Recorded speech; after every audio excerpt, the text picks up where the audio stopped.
অরূপ, এসো। তুমি হঠাৎ, মানে ছোট জানে তুমি আসবে?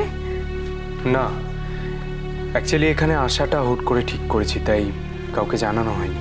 অরূপ, আপনি কখন এলেন? এই জাস্ট। অলি আছে বাড়িতে? হ্যাঁ আছে তো, ও আর খুব একটা কোথায় বেরোয়। নরদি, তুমি জানো অলি কোথায়? না, নিচে তো দেখছি না, বোধহয় ঘরেই আছে। আমি যাব? হ্যাঁ নিশ্চয়ই, যাও না।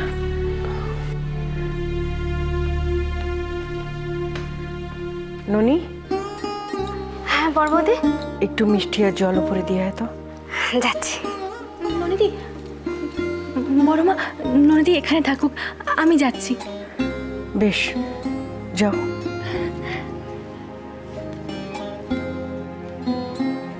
ননি আয়।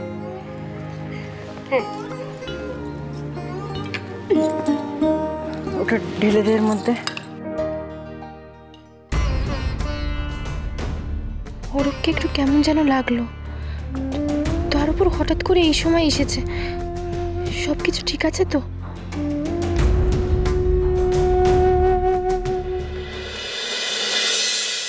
তোমাকে আর কি বলবো বলো তো ছোট মা,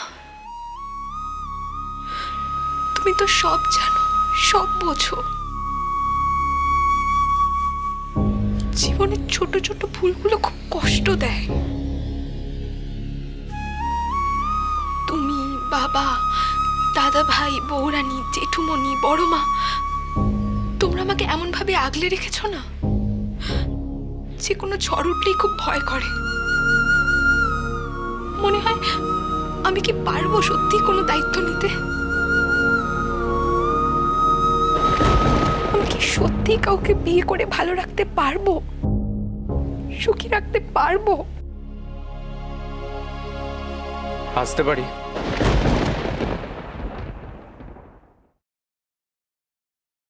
এসো আরো। হ্যাঁ আসুন না, ভেতরে আসুন, আসুন আসুন। সুখী কেউ কাউকে করতে পারে না অলি, সুখী হতে হয়। একটু মিষ্টি মুখ করুন না। আমি তোমার থেকে এই উত্তরই এক্সপেক্ট করছিলাম অরূপ।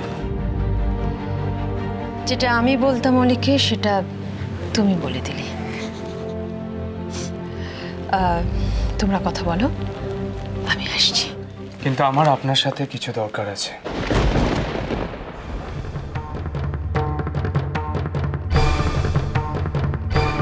তাই আমি এখানে এসেছি।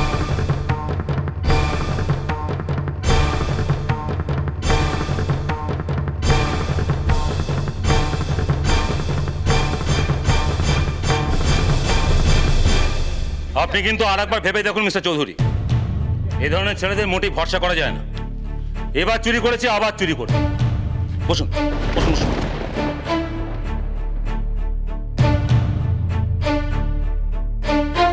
আপনি নিজে এসে ওকে একবার বেল করিয়ে নিয়ে গিয়েছিলেন না?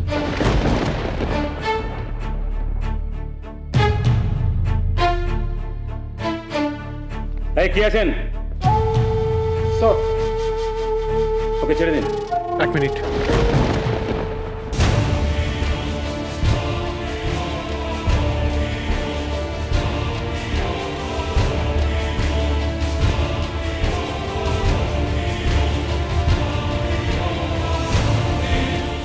Thank you.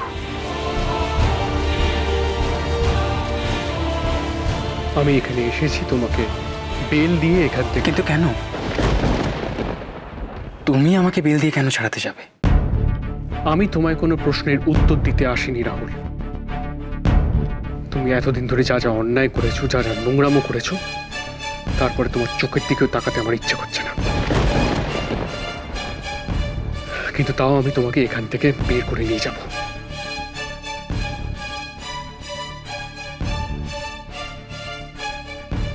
আমি তোমায় এখান থেকে বেল দিয়ে নিয়ে যাব আর তোমার ওপর দিয়ে কেস আমি সরিয়ে নেব তখনই যখন তুমি আমায় কথা দেবে তুমি আমার বোনের লাইফ থেকে সরে যাবে। ওকে কোনো রকম ডিস্টারবেন্স বা কোনো রকম ব্ল্যাকমেল তুমি করবে না।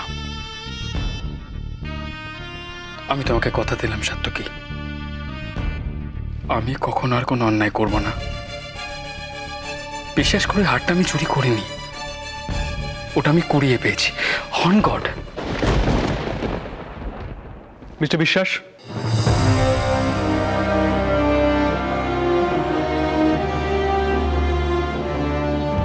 পেনটা দিন।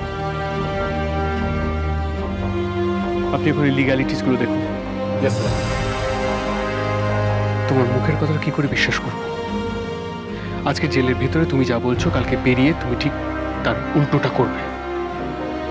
সিসের দিব্যি খাচ্ছি। সব বাজে কথা বলে কোনো লাভ নেই রাহুল। তার থেকে তুমি পেপারে সাইন করে দাও, যেখানে লেখা আছে তুমি আর আমার বোনকে ডিস্টার্ব করবে না, ওর ধারে কাছে আসবে না তুমি।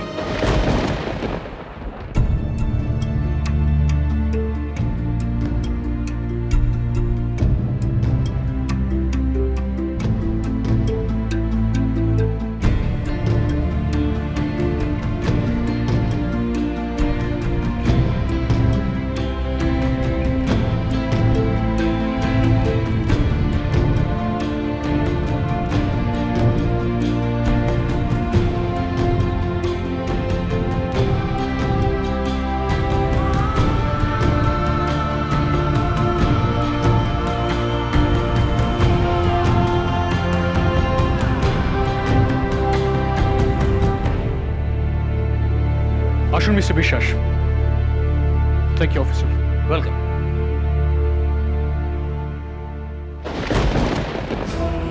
যা ইচ্ছে করে নাও মিস্টার সাত্তকী চৌধুরী, রাহুলের শুধু ছাড়া পাওয়াটা দরকার। তারপর তারপর তোমার বোন অলিকে আমার হাত থেকে কেউ বাঁচাতে পারবে না।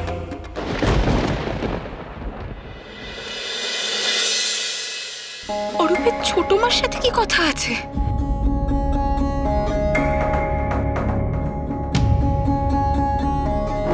অরূপ কি বলবে মাকে? অলির ব্যাপারে কি সব জেনে গেছে?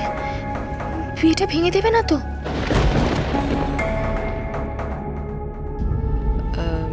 অরূপের একটু আমার সঙ্গে কথা বলার আছে, তোমরা নিচে যাও। কনক, ওকে নিয়ে যাও।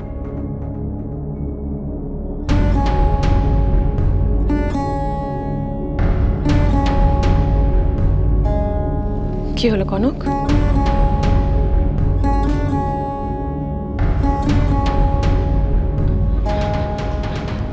হ্যাঁ মা।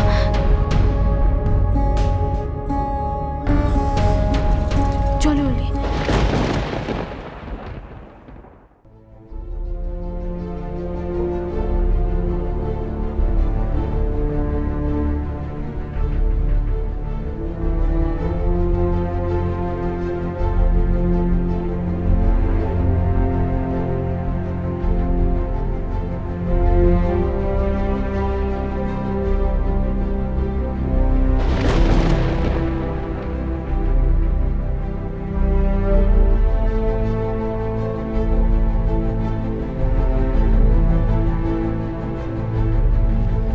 বলো অরূপ।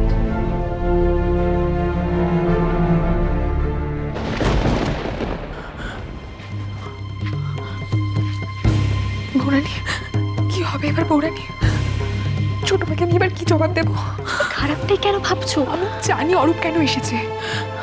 ও নিশ্চয়ই সেদিন কফি শপে আমাকে আর রাহুলকে একসাথে দেখেছে, আর নিশ্চয়ই ও কিছু সন্দেহ করেছে। আর নয়তো ওকে রাহুল ফোন করে কিছু বলে দিয়েছে। না না অলি, সেরকম কিছু বলে তো তোমাকে বলতো, তোমার কাছে জানতে চাইতো, আগে মায়ের কাছে আসতো না। ও বিয়েটা ভেঙে দেবে বলে এসেছে। এবার আমি কি করবো বলো তো? যদি সব কিছু জানাজানি হয় তাহলে সবাই আমাকে খারাপ ভাববে। ছোট মা আমার আর মুখও দেখতে চাইবে না। আমি কি করবো বলো তো বৌরানী? কি করবো আমি?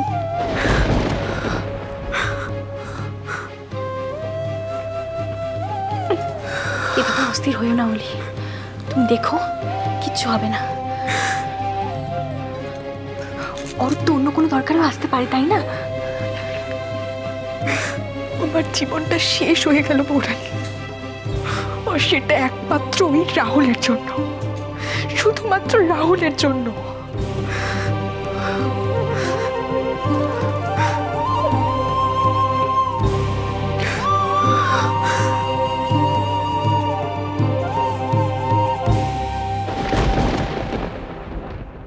তখন আমার একটু কথা বলার ছিল। সবাই এখানে আছেন যখন, তখন এক্ষুনি বলি।